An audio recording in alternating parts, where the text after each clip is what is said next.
Abroad. Masarap pakinggan para sa iba. Sabi nila, kapag nasa abroad ka, masaya at maginhawa. Pero ang totoo niyan, kaakibat nito ang lungkot at pangungulila.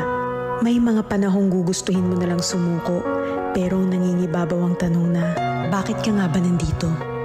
Oo, may mga maswerteng nakakaangat sa buhay.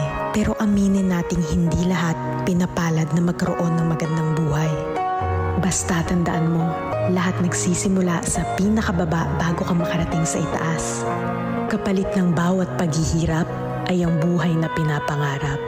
Walang imposible sa taong may tiyaga. Magugulat ka na lang na palitan na ang mga salitang pagod na ako ng buti na lang hindi ako sumuko.